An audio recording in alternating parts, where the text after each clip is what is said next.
Eh bien, soyez bénis dans le Seigneur. Alléluia. Merci pour tous ceux qui me montrent leur amour, en vérité. Parce qu'on ressent de l'amour quand les gens parlent. Et je vois que quand je suis parti, eh bien, je manquais à quelques-uns. Et je trouve que c'est de l'amour. C'est pour ça que le Seigneur, il dit, ayez des sentiments pour les frères. Et ça, je trouve que c'est beau. Ça me touche carrément au cœur. Alléluia. Et je vous remercie pour votre amour. Alléluia. Ça, c'est beau. Le Seigneur a dit, celui qui n'aime pas n'a pas Dieu, mais celui qui aime, eh bien, Dieu demeure avec lui. Alléluia. Alors ça, c'est merveilleux. Si vous aimez, eh bien, Dieu demeure avec vous. Parce que Dieu est amour. Et Dieu est miséricordieux.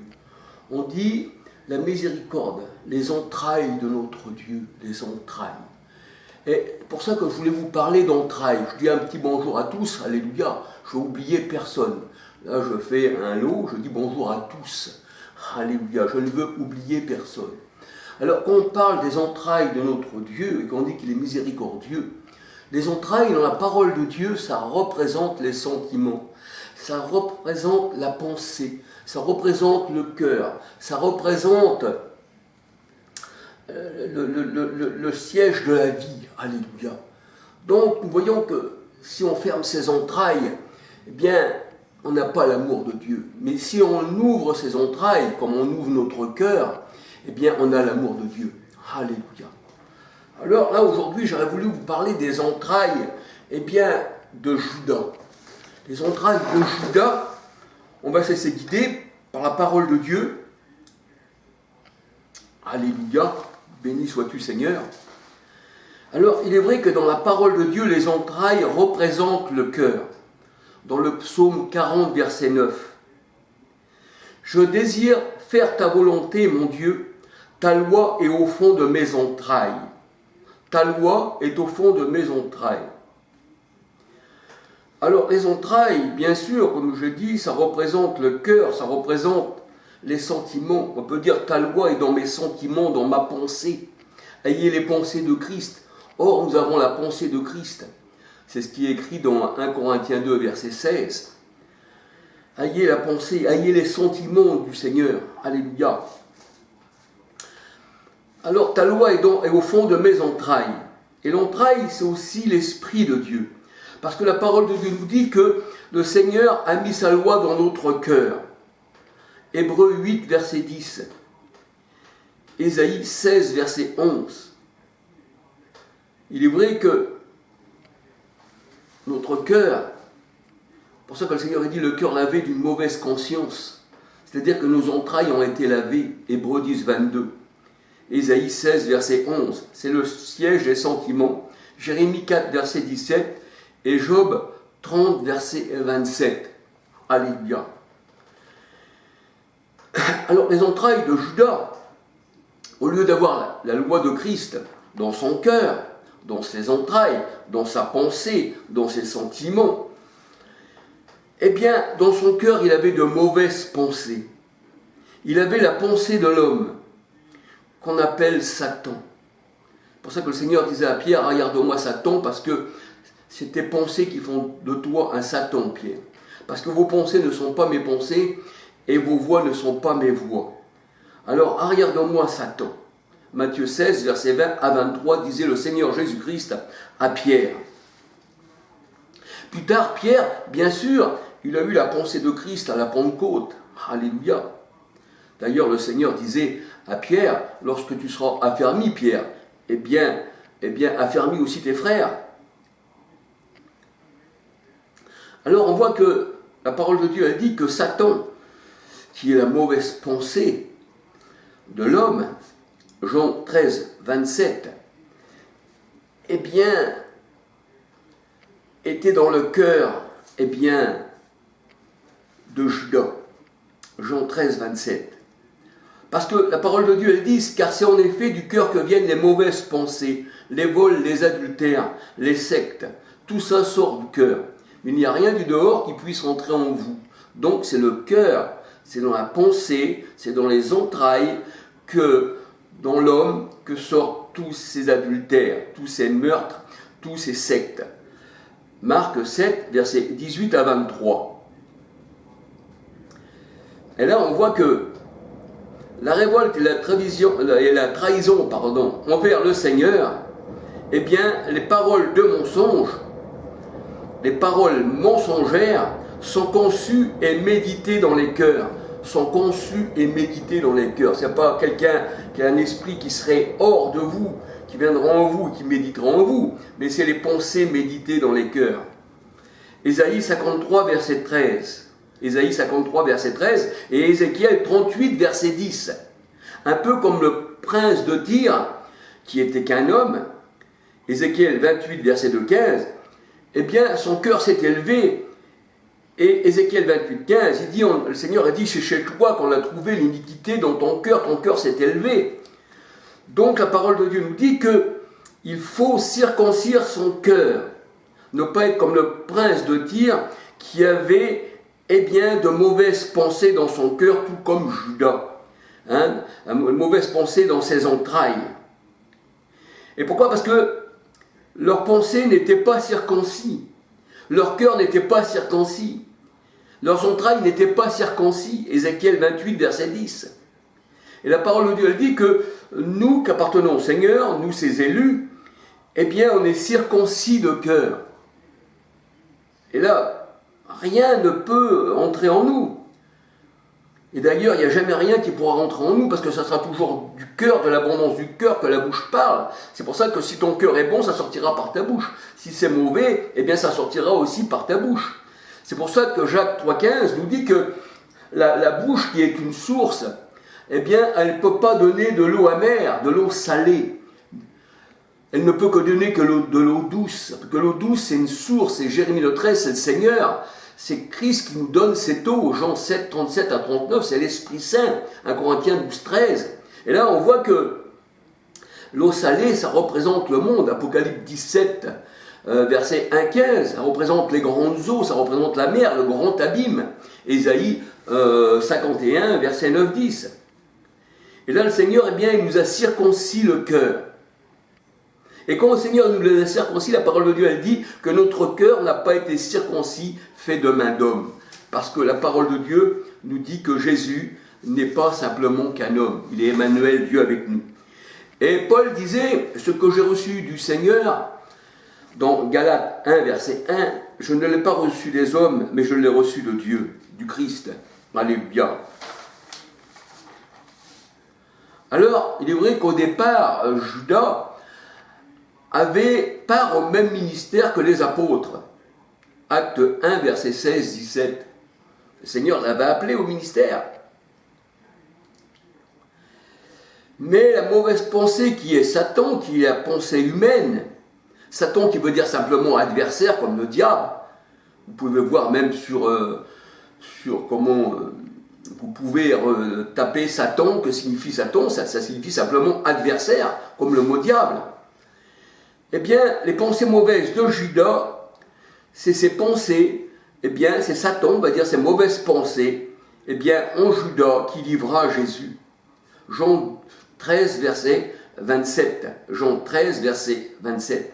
Acte 5, verset 3. Acte 5, verset 3. Alors, la parole de Dieu a dit que nous avons tous part au même pain, parce que Christ est notre pain. Et le pain, l'homme ne vivra pas seulement de pain, mais de toute parole. Et Christ, c'est la parole faite chair. Pour ça, Christ nous a donné à manger. C'est pour ça que Christ disait, celui qui me mange, il n'aura pas moi. Dans Jean 6, 31 à 63. Là, Judas avait part au même pain. Il avait part au Christ.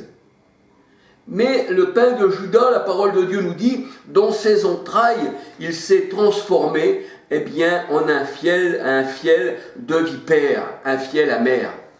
Job 20, verset 12 à 16. Et c'est pour ça que les ennemis du Seigneur, à la croix, ils lui faisaient boire du fiel, un fiel amer, des eaux amères, parce que les eaux amères, c'est pas les eaux douces, c'est pas parce que nous sommes des eaux avec le Seigneur.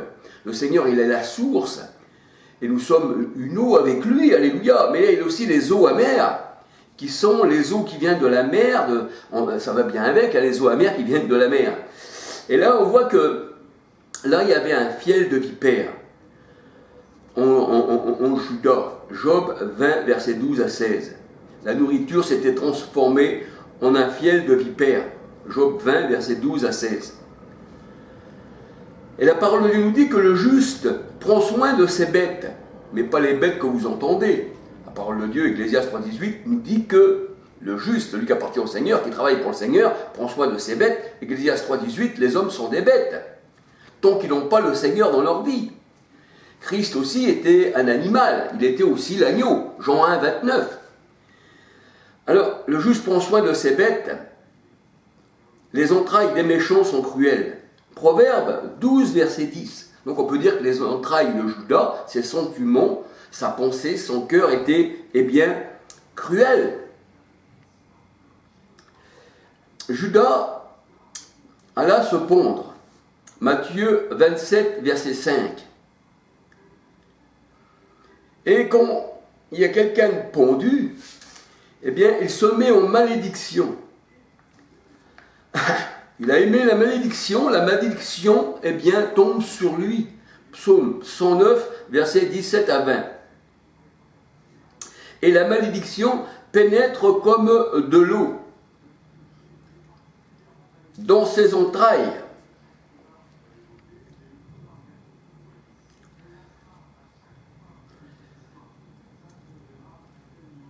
Proverbe 14, verset 14.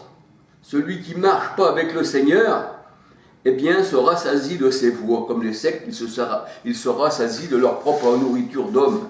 Jérémie 17, 5, malheur à l'homme qui se confie dans un homme. Donc on ne se rassasie pas de nos voies, mais on veut se rassasier de la table du Seigneur, le vrai pain que Christ nous donne. Proverbe 14, 14. Et la malédiction pénètre comme de l'eau amère, je dirais. Nombre 5, verset 26, 27. Et être pendu, c'est se mettre en malédiction. Deutéronome 21, verset 22, 23.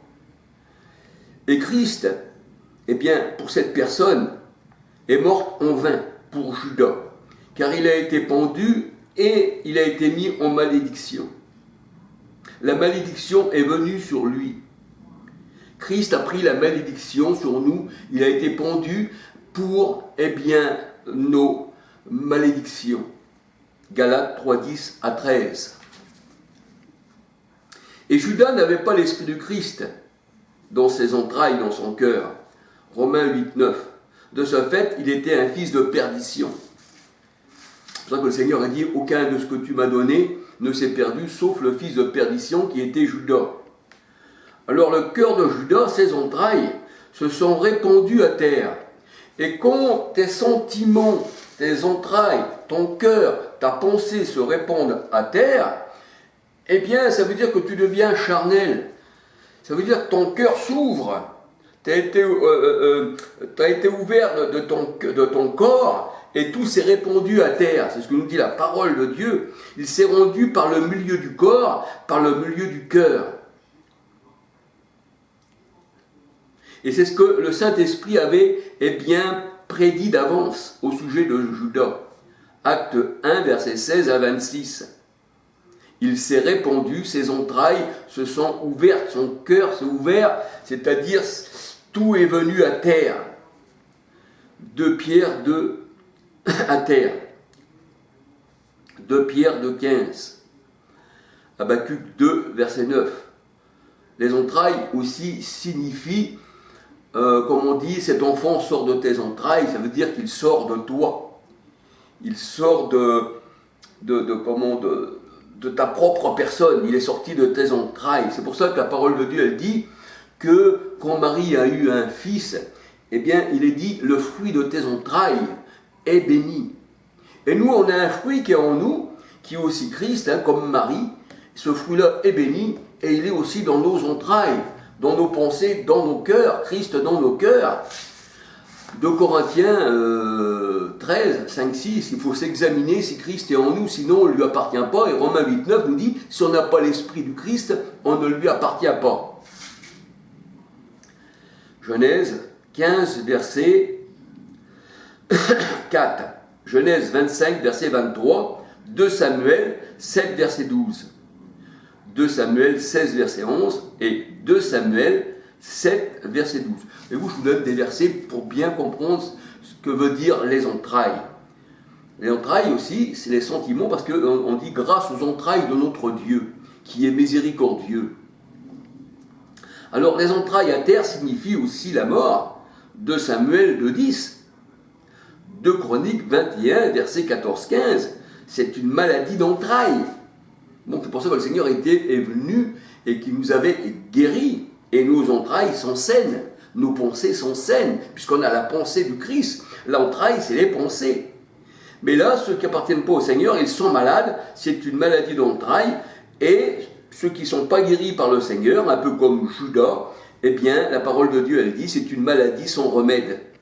2 Chroniques 21, 18, 19, et Deutéronome 28, verset 4. Marie avait dans ses entrailles un enfant, un fruit béni, le fruit de tes entrailles, selon certaines versions qui se disent le fruit de ton sein, ou le fruit de ton ventre, ou le fruit de tes entrailles. Et tout ça, ça dépend les versions de certaines Bibles. Et on dit aussi les entrailles qui représentent aussi le sein. Comme on dit qu'on est dans le sein d'Abraham, ça veut dire qu'on est ses fils. Galates 3, 27, 28, 29, tous ceux qui sont à Jésus-Christ sont fils d'Abraham. Ça veut dire qu'on sort du sein d'Abraham. Il est notre père. Et là, quand le fils sort du sein de Marie, ça veut dire qu'elle était la mère. Mais la mère simplement porteuse. Pas la mère de Dieu, la mère selon la chair. Alors les entrailles représentent aussi le sein. Psaume 71, verset 6. Luc 1, verset 42. Ça représente aussi la matrice, celui qui fait naître, comme Abraham, eh bien, il a fait naître des enfants. Abraham, il est notre père dans la foi. Alléluia. Voir la traduction du Monde Nouveau, Bible de Chouraki, qui dit aussi le ventre, le fruit de ton ventre, il y a certaines versions qui disent aussi de ton intestin, de tes entrailles, de ta pensée. Alors, le Seigneur dit qu'il faut se revêtir des entrailles de miséricorde, comme Dieu eh bien, est miséricordieux, et Dieu est bien le fruit de ses entrailles, et Dieu lui-même est miséricordieux. Colossiens 3, verset 12. Et nos entrailles, eh bien, les entrailles des saints sont rafraîchies par l'Éternel. Philémon 7, 12, 20. Et la parole de Dieu nous dit qu'on ne doit pas fermer ses entrailles aux frères. 1 Jean 3, verset 17. C'est-à-dire on ne doit pas fermer nos sentiments, on ne doit pas fermer notre esprit, on ne doit pas fermer notre amour. On doit être miséricordieux comme le Seigneur est miséricordieux et aimer comme Dieu aime. Puisque la parole de Dieu, elle dit qu'on reconnaît que vous êtes mes enfants à l'amour que vous avez les uns pour les autres. 1 Jean 3, 17. Alléluia. Donc, voyez-vous, j'étais un peu bref pour vous expliquer cela. Il y a beaucoup de personnes qui disent que Judas, il s'est pendu, et puis que c'est comment ses entrailles charnelles, ce qu'il avait dans son ventre, son corps, il a sûrement tombé de quelque chose, et quand il est tombé, il s'est ouvert et tous ses boyaux ont tombé à l'air. Eh bien non, on pourrait penser cela, pendant un temps je pensais cela, mais le Seigneur m'a fait voir autre chose, alléluia. Et je désirais le partager avec vous, avec ceux qui écoutent mes vidéos, bien sûr, les autres, eh bien, font ce qu'ils veulent, ou alors il y a d'autres qui ne connaissent pas mes vidéos, j'en sais rien, et puis je ne dis pas que je connais plus que les autres, mais c'est simplement un partage que le Seigneur m'a donné, eh bien, à partager avec vous, alléluia. Et je ne suis pas un gourou, je ne dis pas croyez à ce que je dis, mais les Écritures parlent d'elles-mêmes, alléluia. Soyons comme les Juifs de Béret qui regardaient dans les Écritures si c'était exact. Vous savez, la parole de Dieu, elle ne se lit pas au premier regard, elle se lit eh bien, spirituellement. Dans la parole, il y a des choses qui sortent du Saint-Livre de la parole de Dieu, des Saintes Écritures, il y a des choses qui sortent et qui viennent dans votre esprit, dans votre conscience, et qui vous font comprendre des choses, que si on lit la parole charnellement comme l'homme charnel, bien on aura les yeux fermés. Mais le Seigneur n'a pas un œil charnel non plus, et il nous a donné aussi des yeux spirituels. C'est pour ça qu'il a dit dans sa parole, les yeux des aveugles verront spirituellement, les sourds entendront spirituellement, et le muet parlera. Et on n'aura pas un gosier qui donne la mort, comme les pharisiens, qui avaient un gosier, leur parole donnait la mort, mais la parole du Christ, eh bien, elle donne la vie, et il est lui-même la parole. Alléluia. Donc si on a la parole, on a les Écritures. Si on a la parole, on a l'enseignement.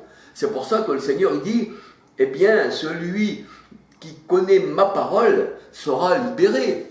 Et le Seigneur il dit, je suis venu justement pour vous libérer, donner la vue aux prisonniers, parce qu'on était en prison parmi les sectes. Voyez-vous, et le Seigneur il nous a mis libres, il vous a rendu libre. Et Paul disait, moi apôtre, ne suis-je pas libre? Il y en a un qui disent, ne touche pas, ne goûte pas, ne fais pas ci, ne fais pas ça. Le Seigneur a dit, vous voulez vous remettre sur le joug de la servitude. En Christ, on a toute liberté. Parce que c'est l'Esprit qui nous emmène. On n'a pas besoin de panneaux. C'est dans notre cœur, alléluia. Alors que la loi, il fallait la mettre à la lettre. Mais la parole de Dieu, elle dit que Christ, comme Paul dans 2 Corinthiens 3, il dit qu'il n'a pas écrit sur les cœurs avec de l'encre et la plume, non, comme l'étape de la loi dans l'Ancien Testament, qui représente les hommes, eh bien, il a écrit avec l'Esprit du Dieu vivant. Alléluia. Dieu a écrit sur nos cœurs, sur notre table, c'est-à-dire sur nos cœurs de chair. Parce que autre est la chair, écrit dans la parole de Dieu, dans 1 Corinthiens 15. Autre est la chair des animaux, autre est la chair des hommes, de tout ça. Donc voilà. Donc le Seigneur nous fait comprendre que si on est spirituel, on est aussi une chair comme l'agneau, on est aussi des bêtes, mais des bêtes célestes, alléluia. Et le Seigneur, eh bien, il nous donne